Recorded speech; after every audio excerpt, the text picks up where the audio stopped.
Hey everybody, what's up? Welcome back to the Chug Nerd YouTube channel. Today we are going to be checking out this Jackson Dinky entry-level guitar. Let's check it out.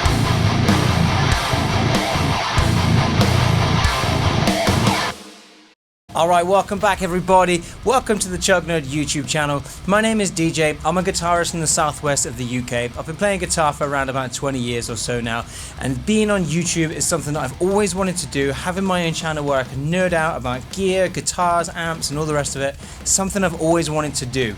So if you want to join along this new venture with me and come along on this journey with me, then please feel free to hit subscribe, drop a like on the video, leave a comment. I love having a catch up with you guys down in the comment section, so please feel free to get involved and I'd love to chat with you down in the comments section. With that out of the way, let's have a chat about this. Pause for dramatic effect. This is the Jackson JS Series Dinky Archtop JS22-7 DKA HT Satin Black. That is a title that will give Ibanez a run for their money. Before we get into this proper, let's check out how this thing sounds in a mix, and then we're going to come back, check out some specifications, and have a chat about this very, very cool guitar. Let's check it out.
Alright, so as I mentioned earlier, this is the Jackson JS Series Dinky Archtop JSS-7 DKA HT in satin black. This is one of Jackson's entry-level guitars. This is a £239 at the time of filming guitar that you can get in the UK. I'm sure it's available worldwide, but that's how much it costs in the UK. We've got a poplar body with an amaranth fretboard and a maple neck, a one-piece maple neck. It's a slim C neck with jumbo frets and a satin urethane finish. The fretboard radius is compound, 12 inch to 16 inch, and the scale length is 26.5 inches. It's got 24 frets and piranha tooth small shark fin inlays. Hardware and electronics wise, we've got Jackson sealed die-cast tuning machines, we've got Jackson high output 7-string humbuckers in both the bridge and the neck, we've got a master volume and a master tone, a 3-way position blade switch, and a Jackson HT7 string through body style hardtail. This comes with a plastic nut and a dual action truss rod.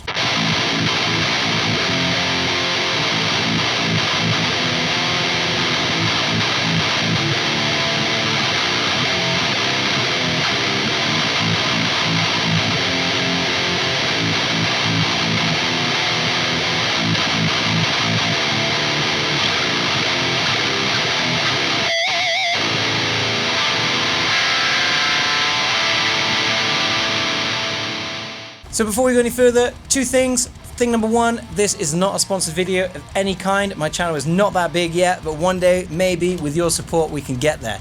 Anyway, this guitar belongs to my very good friend Hodds. He is the bassist in my band. My band is called HollowKin.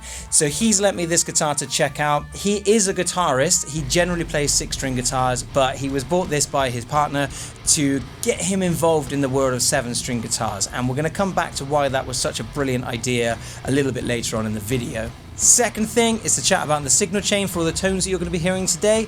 We are going to be running this through my usual setup, which is going to be the guitar going into my Focusrite Solo, and that's going to be going into GarageBand, which has got the Soldano SLO 100 Neural DSP plugin. The demo track that you heard had the Get Good Drums One Kit Wonder metal drum kit, and it was just the bass through a GarageBand amplifier, nothing special. The other thing that's probably worth mentioning is that I'm in a different location to where I usually am. I have filmed from here before, but just in case you're new here, please allow me to welcome you to my studio. I am fortunate enough to have my own little studio. It's in a town nearby to where I live. It's called HK Studios, again named after my band, HollowKin.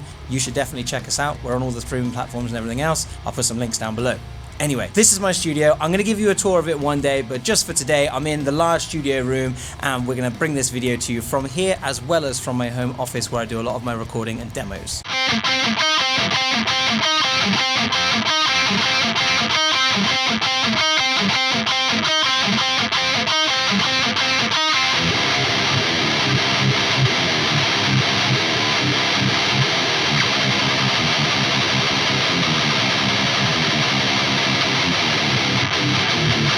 So I want to keep in mind during this video that this guitar isn't really designed or aimed at me. I'm a guitarist of 20 odd years. I've been playing 7-string guitars almost exclusively now for 2 or maybe 3 years. I sold off most, if not all, of my decent 6-string guitars. I've still got the couple special ones like, you know, my Green Day guitar that I did a video on, as well as my first guitar and an acoustic. But other than that, everything else that I play is 7-string. But I'm someone who has rather nice 7-strings. I'm very fortunate. I've got like the Epiphone, Matt Hafey Les Paul, the PRS SC Mark Holcomb. I've got a beautiful Japanese Legator as well, among a few others which I've done videos on, which you can watch another time. But this guitar is aimed at probably someone who either already plays guitar and is looking to go from 6-string to 7-string and kind of see if they like it, or it might be aimed at a very brave soul that might be learning guitar and this might be their first guitar and perhaps they're learning on a 7-string, which if that's you then fair enough, that's very brave and commendable of you. So this guitar isn't aimed at me, so I'm going to keep that in the back of my mind and I'm not going to be super harsh on it because there are flaws, but they're flaws that are relevant to the price point. I'm not going to be comparing this to a £2,500 Legator. It is completely irrelevant, so we're going to take it for what it is today.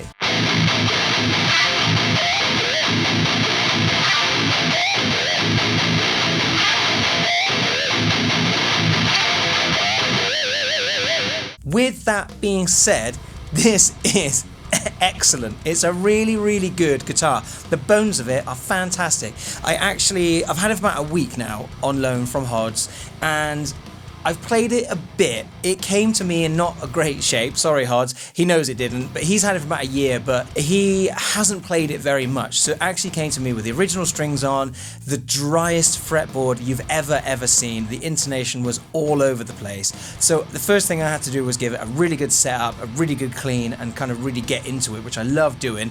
And here's a time lapse of that, which you're probably watching now. But that's the first thing I got to do when I got it, which was kind of lucky in a way because it meant I could experience this guitar how it came kind of new, because it was almost out of the box. Nothing had been done. Hodds has played it a bit, but not a huge amount. So the condition it arrived to me in is kind of representative of how it would arrive. And it was fine. I think with any new guitar, you either have the knowledge that you're going to need to set up a new guitar when you get it, or it would be helpful to know if you're a beginner that actually when you get a new guitar, very often you might need to give it to a professional like a luthier. Shout out to my man Mark at Works Guitar Repairs. Give it to a professional guitar setter-upper, a luthier, and they will make that guitar sing for you. They'll make it the best that it can possibly be. They'll set the action up for you, which is the height of the strings on the fretboard. They'll set the neck up for you if it's bent too far one way or bent too far the other way. They'll set the intonation up for you to make sure that every note that you fret on the fretboard is as in tune as it can possibly be, and they'll just generally make it play nicer than it will come straight out of the box, because generally speaking they don't come set up that well, and this is a good example of that.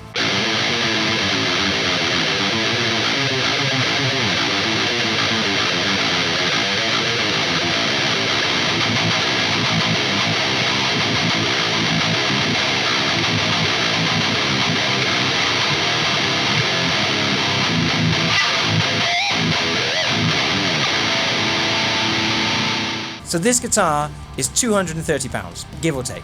But for that money, what you're getting with this guitar is genuinely very good. It's very good value for money. I got this about a week ago, like I said, from Hodds, and once I'd done that setup, I haven't really put it down. I've really enjoyed playing it. It's not perfect, and it's not better than anything that I've already got. It's not meant to be, but it's been a lot of fun to play. And I've actually, this might be sacrilege, but I've never actually played a Jackson before. They've never really tickled my pickle, to be completely honest. There's nothing wrong with them. I've just never really been into them. I've always been an ESP and LTD kind of person, or something a bit more exotic like a Legator or a GOC or something like that. So I've just never really been into them, but this has definitely changed my mind. So from a overall perspective, brilliant guitar. The neck is amazing. It's thin, but it's not wizard thin. The fretboard is really nicely put together. There's no sharp fret edges. The frets are really nicely done. There is one high fret which does need sorting out, but it's not the end of the world, and again, giving it to a luthier, that would resolve that problem. But the things that it fails on are things that you could very easily rectify if you put a little bit of money into it over time. Nothing that needs doing immediately.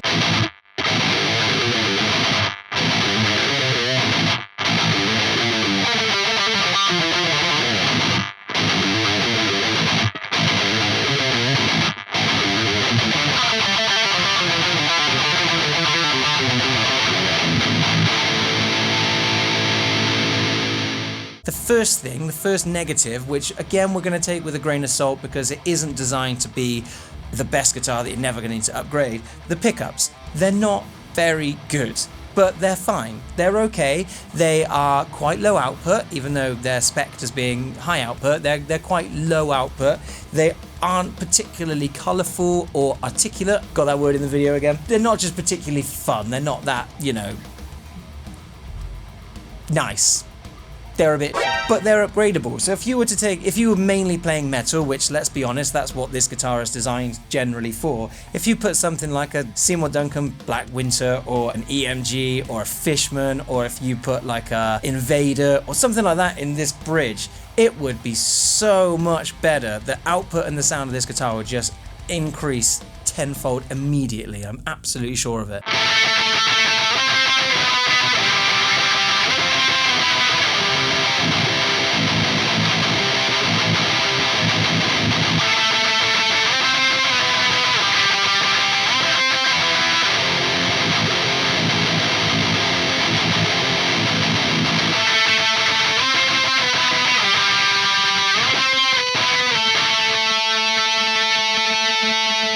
The next things you're probably going to want to upgrade are going to be the nut, because it's just a plastic nut. Again, that's an easy fix and probably can do it for less than £15. And again, a luthier can do that for you, no problem.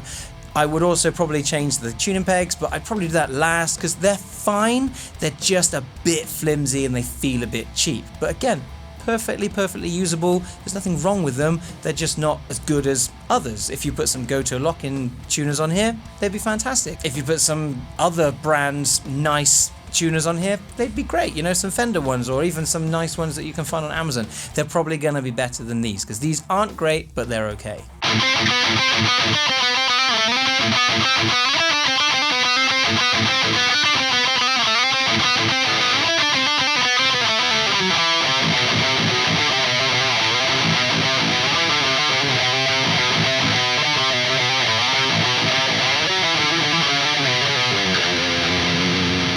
Electronics, they're probably fine, but again, once you get into the bones of it, it's something that you could upgrade because the rest of the guitar is really good. It's a really nicely put together guitar. The fit and finish is fantastic. So the electronic, like the knobs, are super stiff. Like I'm so used to having fast like knobs on a guitar that when I finish a song, I can literally just roll it off. But literally, there we go, 4 turns to get it off. It's really stiff. So that's other things that you could upgrade if you wanted to. So this guitar, absolutely perfect for someone who wants to try 7 strings but isn't sure if it's the right kind of move for you.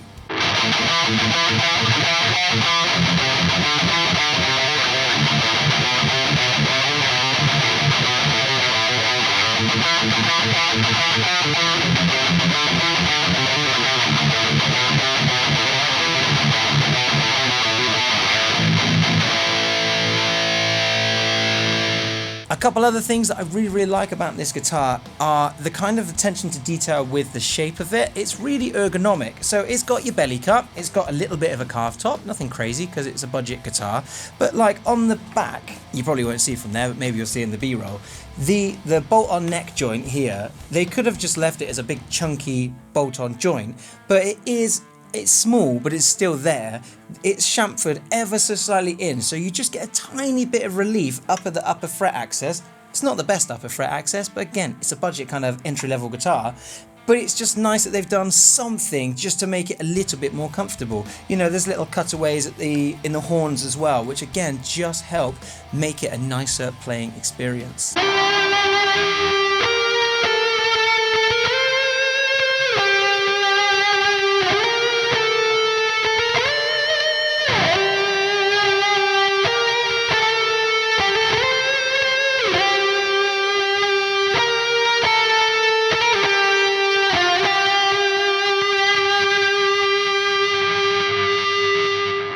Now, being that this was my first Jackson that I've ever played, I actually brought it along to rehearsal this evening to see how it stood up, and I bought this alongside my Epiphone Matt Heafy Les Paul, and that thing is an absolute tank. It's behind me actually, right here.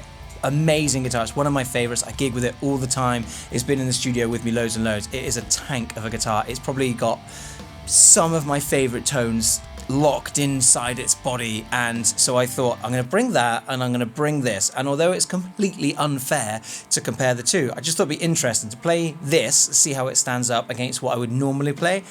And I said to Hodge just before we started rehearsing, I was like, dude, please don't be offended like if I do like a song with this and then I change it out for my Les Paul. I just kind of want to see how it is. And I literally played the whole set, 35 minutes or so, all of it with this, and I didn't honestly think anything of it. There was a couple of moments when we were doing clean sections, because we do have some clean sections in our songs, where the pickups just went ugh, and there was just no life to them, and it was really noticeable compared to like what I'm used to.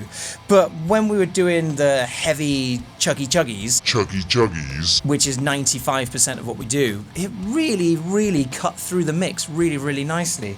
I was very impressed, and honestly, I played this the whole first set. I played it where I only intended to do one song with it, so that is a good sign in my books.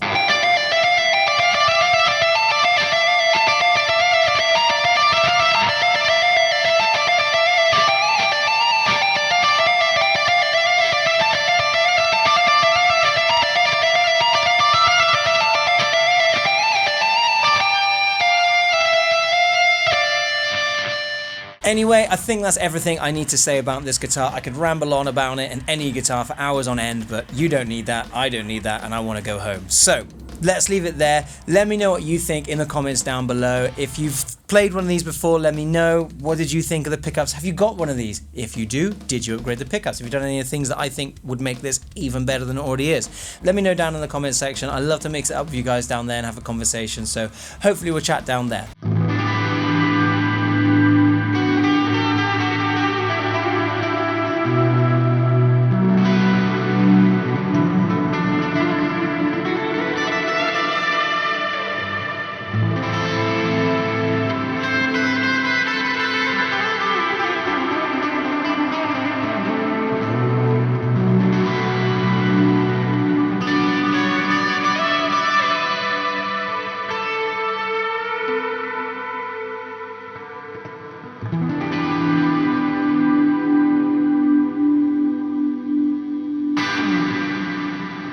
Thank you so much for joining me today, everybody. I really do appreciate you being here. If you've dropped a like, I super appreciate you. If you've done a comment, I mega appreciate you. And if you subscribed, then we should be best friends. Anyway, I'll catch up with you again in another video soon. Take care, everybody. Thanks again for joining me. In a bit.